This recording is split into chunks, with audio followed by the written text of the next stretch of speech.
மாண்புமிகு உறுப்பினர் சுகுமார். மாண்புமிகு பேரவைத் தலைவர் அவர்களே, முறை செய்து காப்பாற்றும் மன்னவன் மக்கட்கு இறை என்று வைக்கப்படும்.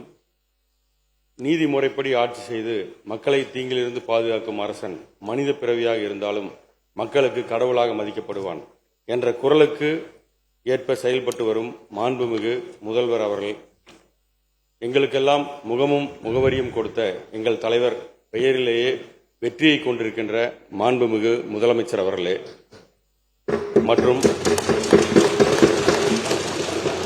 எதிர்க்கட்சி தலைவர் அவர்களே, மாண்புமிகு அமைச்சர் பெருமக்கள் மற்றும் சட்டமன்ற உறுப்பினர் அவர்களே, அனைவருக்கும் வணக்கம். இந்த மாமன்றத்தில் என்னுடைய முதல் பேச்சு. இந்த வாய்ப்பை எனக்கு வழங்கியவர் எங்கள் தங்கத் தலைவர், சிங்க தமிழர், தடைக்கல்லை படிக்கல்லாக்கி முன்னேறிய முதல்வர், ஒவ்வொரு வீட்டுக்குள்ளும் ஒளிரும் விளக்கு, தமிழ்நாட்டில் இனி நிரந்தர கிழக்கு, மாண்புமிகு முதலமைச்சர் திரு ஜோசப் விஜய் அவர்கள். அவருக்கு நன்றி என்ற ஒற்றை சொல் போதாது.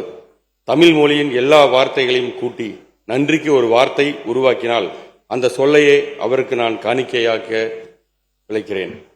ஏனென்றால் 1927 எனது பாட்டனார் திரு நஞ்சப்பத்தேவர் அவர்கள் முதலாக நீதி கட்சியில் கையெழுத்திட்டார். 1929 அவர் முதலாக பெரியாரை கோவைக்கு அழைத்து வந்து முதல் சொற்பொழிவாற்றியவர்.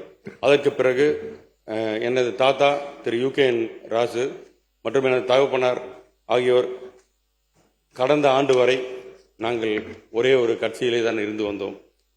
இன்று இந்த ஜனவரி மாதம்தான் நான் தலைவரை பார்த்து இந்த கட்சியில் சேர்ந்தேன். இதற்கு முன்னால் நிகழாத ஒரு பெரும் புரட்சியை எங்கள் முதலமைச்சர் நிகழ்த்தியிருக்கிறார். ஒவ்வொரு தேர்தலையும் தீர்மானிக்கும் சக்திகள் ஜாதி, மதம், பணம் என்ற 3 இருந்திருக்கின்றன. எங்கள் முதலமைச்சர் ஜாதி கடந்து, மதம் கடந்து, பணம் கடந்து ஒற்றை கட்சியாக வெற்றி பெற்று ஆட்சி அமைத்து முந்தைய வரலாறுகளை முறியடித்திருக்கிறார். இந்த உலகத்தை காற்று மண்டலம் சூழ்ந்திருப்பது போல் தமிழகத்தை விஜய் மண்டலம் சூழ்ந்திருக்கிறது. மாண்புமிகு முதல்வர் அவர்களே, உங்கள் பொது வாழ்க்கையில் குறுகிய காலத்தில் இத்தனை தடைகளை சந்தித்த தலைவன் நீங்கள் மட்டுமே. சோதனையின் கொம்பை ஒடித்து சாதனை ஆக்கினீர்கள். நீங்கள் பாடிய பாடலே நினைவுக்கு வருகிறது. புயல் மையம் கொண்டால் மலை மண்ணில் உண்டு, எந்த தீமைக்குள்ளும் ஒரு நன்மை உண்டு. தீமைக்குள்ளும் நன்மை கண்டறியும் உங்கள் போர்க்குணம் புதிய தலைமுறைக்கு வழிகாட்டுகிறது. ஆட்சிக்கு வந்த இந்த குறுகிய காலத்தில் லஞ்சமற்ற அரசை அவர் அமைத்திருக்கிறார் என்பதை நெஞ்சை நிமிர்த்தி சொல்லலாம். அடித்தட்டு மக்கள் சொல்கிறார்கள், விவசாய பெருமக்கள் சொல்கிறார்கள், தங்க தாய்மார்கள் சொல்கிறார்கள், ஒடுக்கப்பட்ட மக்கள் சொல்கிறார்கள், அரசு அலுவலகங்களை அணுகுகின்றவர்கள் சொல்கிறார்கள், என்ன மாயம், லஞ்சம் என்ற போய் ஒளிந்துவிட்டதே. லஞ்சம் வாங்கவும் லஞ்சம் கொடுக்கவும் அஞ்சுகிறார்களே. இதுவல்லவோ ஆட்சி, இதுவரை காணாத காட்சி, இதுதான் தமிழகத்தின் மாட்சி.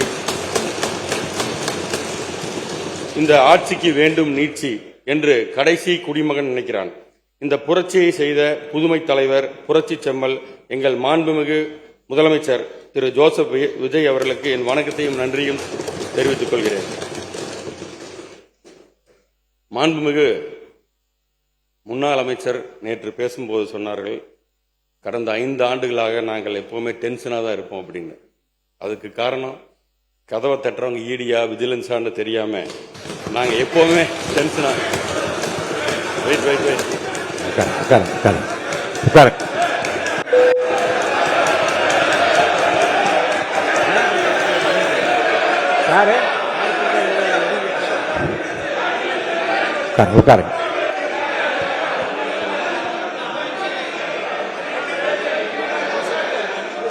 இது எனது முதல் பேச்சு.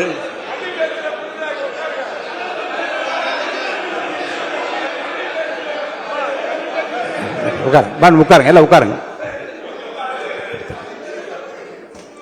இல்லை, கன்னி பேச்சாக இருந்தால் அது கண்ணியத்தோடு இருக்க வேண்டும். அது என்ன இல்லைங்க. மாண்புமிகு பேரவைத் தலைவர் அவர்களே, எதிர்கட்சி தோழர்களுக்கு ஒன்னு சொல்லுகிறேன்.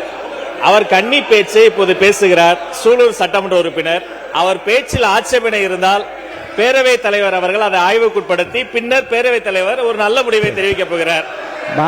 இது உங்களுக்கும் அந்த தெரியும். வார்த்தை அவர் இருங்க, உட்காருங்க. அவர் பேசிய அந்த சொற்றொடர் மட்டும் நீக்கப்படுகிறது. தொடர்ந்து பேசுங்க. உட்காருங்க, தொடர்ந்து பேசுங்க. நீக்கியாச்சு, உட்காருங்க. அங்கிருந்து பேசாதீங்க, கை நீட்டி பேசாதீங்க. உட்காருங்க, தயவுசெய்து உட்காருங்க. மாண்பு உறுப்பினர். மாண்புமிகு பேரவைத் தலைவர்களே, இந்த லைவுக்கு முன்னால அதுக்கு முன்னால இது மாதிரி பேசினாக்கா பேரவைத் தலைவர்கள் அறைக்கு சென்று டெக்ஸ்டை படிச்சுட்டு எதை நீக்கலாம் எதன்ற நிலைமைன்றது ஏற்கனவே. அப்பொழுது பத்திரிகை நண்பர்கள் அதை வெளியிட மாட்டாங்க. இப்போ அப்படி இல்லை, இப்போ உங்களுடைய கட்டுப்பாட்டில் இது லைவ்ல போகுது. எல்லாமே உடனுக்குடன் அப்பயே தீர்வு கண்டால் தான் இதற்கு ஒரு முடிவு வரும். மொழியை நீங்க பின்னாலன்ற முறை கொஞ்சம் மாத்திக்கணும். நான் உங்களை ஆர்டர் போடுறதுக்கு எனக்கு அதிகாரம் இல்லை. ஏன்னா இந்த சட்டமன்றம் உங்களுடைய கட்டுப்பாடு தெரியும். தகவலா உங்களுக்கு நான் சொல்றேன். அப்பப்பொழுது முடிவெடுத்துறது தான் சரியா இருக்க முடியும். அது பின்னால் இருந்தாக்கா அது சரியா வராது. இப்போது நீக்கப்பட்டிருக்கிறது. பொதுவாக நான் ஒன்று சொல்ல விரும்புகிறேன். பேச வந்த உறுப்பினர் இந்த பக்கமாக இருந்தாலும் சரி, அந்த பக்கமாக இருந்தாலும் சரி, கண்ணியத்தோடையும் சட்டப்பேரவையில் என்னென்ன வார்த்தைகளை நான் பிரயோகிக்கணும், இந்த வார்த்தைகள் மட்டும் நீங்கள் தேர்ந்தெடுத்து வார்த்தை பிரவார்த்தை மற்றவர்களை புண்படுத்தாமல், என்று அவர்கள் சொன்னபடி இது லைவாக உலகம் முழுவதும் இன்றைக்கு பார்த்து கொண்டிருக்கிறது. யார் எப்படி என்று நன்கு அறிந்து கொள்ள மக்களும் விரும்புகிறார்கள். அந்த வகையில் அனைத்து உறுப்பினர்களும் அந்த கண்ணியத்தை கடைபிடிக்குமாறு நான் கேட்டுக்கொள்கிறேன். உறுப்பினர் தொடர்ந்து சுகுமார் பேசலாம். எங்களை பார்த்து சொன்னாரு அவர், நீங்க கூலா இருக்கீங்க, உட்கார்ந்துருக்கீங்க அப்படின்னாரு. எங்கள் மடியில் கனமில்லை, வழியில் பயமில்லை என்பதற்கேற்ப நாங்க மிகவும் கூலா தான் இருக்கோம். இன்னைக்கு மட்டும் இல்லை, இந்த 5 வருஷம் போய் மக்களை அடுத்த 5 வருஷ தேர்தலை சந்திக்கும் போது நாங்கள் கூலா தான் இருப்போங்கிறத தெரிவிச்சுக்கிறோம். மற்றொரு உறுப்பினர் சொன்னார், எங்கள் முன்னாள் முதல்வர் எதிர்கட்சி தலைவர் பேரவைத் தலைவர் அவர்களே, நேற்று என்னுடைய முன்னாள் அமைச்சர் பேசும்போது சொன்னார், கடந்த 5 வருடங்களாக தினமும் டென்ஷன் எங்களுக்கு என்று. அதை ரிப்ளை செய்யும் போது என்னுடைய நீர்வளத்துறை அமைச்சர்களும் அதே சொல்லியிருக்கிறார். நாங்களும் தினமும் நிம்மதியாக எங்களும் தங்களால் தூங்க முடியல, தினமும் எங்களுக்கும் நிமிஷம் டென்ஷனாக இருக்கிறோம் என்று அவரும் சொல்லியிருக்கிறார். மீண்டும் அதை திருப்பி சொல்ல வேண்டாம் என்று கேட்டுக்கொள்கிறேன். ஏனென்றால் உங்களுக்கும் சிபிஐ வழக்கு இருக்கிறது, உங்களுக்கும் இன்கம் டாக்ஸ் வழக்குகள் எல்லாம் தொடர்ந்து உங்களுக்கும் இருக்கின்றது. மாண்புமிகு எதிர்க்கட்சி தலைவர் அவர்களுக்கு நான் தெரிவித்துக் கொள்வதெல்லாம், சிபிஐ வழக்கு இருக்குதுன்றதெல்லாம் கரெக்டு தான். எங்களுடைய டென்ஷன், எங்களுடைய முதல்வர் தொகுதியில் என்ன பிரச்சனை, மக்கள் பிரச்சனை இருக்குது, அது உடனுக்குடன் பார்க்கறியான்னு கேட்டாருன்றதுக்கோசம்தான்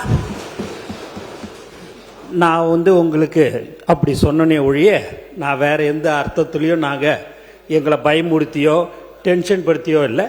அவர் முதல்லாம் பார்த்தீங்கன்னா எங்கள் சட்டமன்ற உறுப்பினர்லாம் எப்போ எங்களுடைய தலைவர் பேசுவார்னு நினச்சிருந்தாங்க. இப்போ ஃபோன் வந்தாலே பயம் இருக்குது. ஏதாவது தொகுதியில் ஒரு சின்ன விஷயமா இருந்தால் கூட அதை ஏன் உடனே செய்யலன்னு கேட்கக்கூடியவர் தான் எங்கள் முதல்வர் என்பதை தெரிவிச்சு. உட்காருங்க. மாண்பு எதிர்க்கட்சி தலைவர் சொல்லி முடிச்சு நீங்கள் சொல்லுங்கள், உங்கள் கருத்தை சொல்லுங்கள். பேரவைத் தலைவர்களே, எங்களுடைய சட்டமன்ற உறுப்பினர் முன்னாள் அமைச்சர் அவர்களும் அதே எண்ணத்தோடு தான் பேசினார். அவர் ஒரு மூத்த அமைச்சராக இருக்கக்கூடியவர், வேளாண்மை துறை அமைச்சராக இருந்தவர். எங்களுடைய முதலமைச்சர் அவர்கள் அன்றைக்கு தினசரி பேப்பரில் பார்த்து, செய்திகளில் பார்த்து, அந்த துறை சம்பந்தமாக ஏதாவது செய்திகள் வந்திருக்கிறதா, அதை உடனடியாக நிவர்த்தி செய்யுங்கள் என்றதுதான், அந்த எண்ணத்தில் தான் எங்களுடைய சட்டமன்ற உறுப்பினரும் பேசினார்.